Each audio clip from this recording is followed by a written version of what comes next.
लेकिन अमेरिका देखिए हम लोग का दोस्त ना बन के बॉस बनने की कोशिश करता है। बड़ी शर्म की बात है हमारे लिए, जरा सोच के देखिएगा। एक तापी गैस पाइपलाइन है, ये देश का नाम है शॉर्टकट में तुर्कमेनिस्तान, अफगानिस्तान, पाकिस्तान और इंडिया। तुर्कमेनिस्तान से गैस पाइपलाइन चलती है, वो पाकिस्तान अफगानिस्तान जाती है, फिर पाकिस्तान आती है, फिर पंजाब के फाजिल्का तक आती है। यही वो गैस पाइपलाइन है। तो इसलिए Turkmenistan, Afghanistan, Pakistan, India, Turkmenistan, Afghanistan, Pakistan, India, इसलिए इसे हम तापी कहते हैं। इससे गैस पाइपलाइन आता है।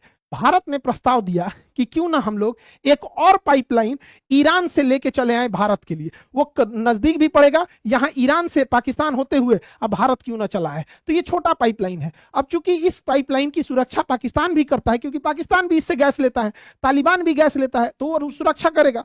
तो अगर यहां से लेके चलाया जाए तो पाकिस्तान से तो एक गैस पाइपलाइन आ ही रही है, ईरान से भी आ जाएगा, तो बार बार भर के लाने का झमेला नहीं रहेगा, बार बार हार्मुज जल संधि का झमेला नहीं होगा। India ready, Pakistan ready, Iran ready. America ने मना कर दिया, कैंसिल करो कैंसिल। हमने कैंसिल कर दिया अमेरिका के दबाव में आके। ये दोस्ती है या फिर बॉस बनने का प्रयास है, आप खुद सोच के देखिए। हम लोगों ने तापी गैस पाइपलाइन लाए हैं, जबकि हम लोग ये अफगानिस्तान जैसे अशांत देश होते हुए लाए, आज भी गैस आता है, लेकिन ईरान से अमेरिका के कहने पर कैंसिल किया गया। 2019 में अमेरिका ने हम लोग के ऊपर ऐसा दबाव बनाया कि हमें पीछे हटना पड़ा। आप एक स्वतंत्र देश के नागरिक होकर सोचिएगा, 2019 में ईरान हमें 12% कम रेट पर पेट्रोल देता था, 12% कम रेट पर देता था।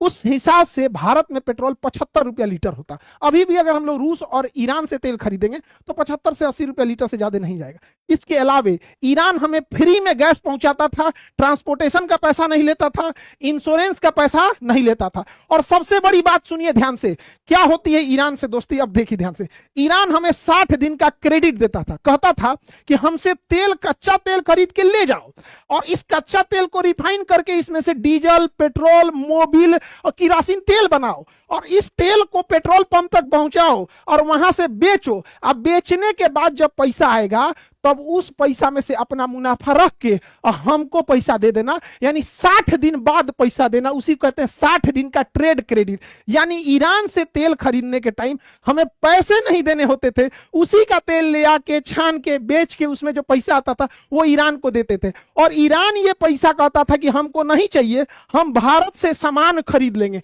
यानी वो करे तेल पैसों नहीं लगता था। और जो पैसा एक्स्ट्रा बच भी जाता था, ईरान कहता था कि हमको डॉलर में मत दीजिए, हमको वह पैसा रुपया में लौटा दीजिए यूको बैंक के थ्रू में।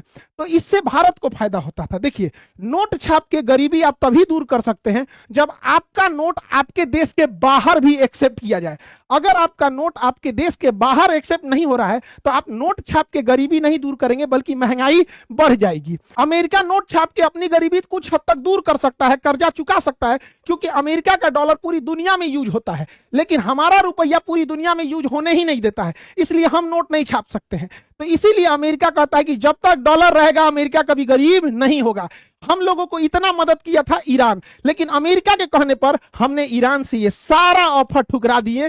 75 रुपया की जगह 105 रुपया पेट्रोल पहुंच गया। अमेरिका को कोने मुंह से लोग दोस्त कहते हैं, यह दोस्त है कि बॉस बनने की कोशिश करता है।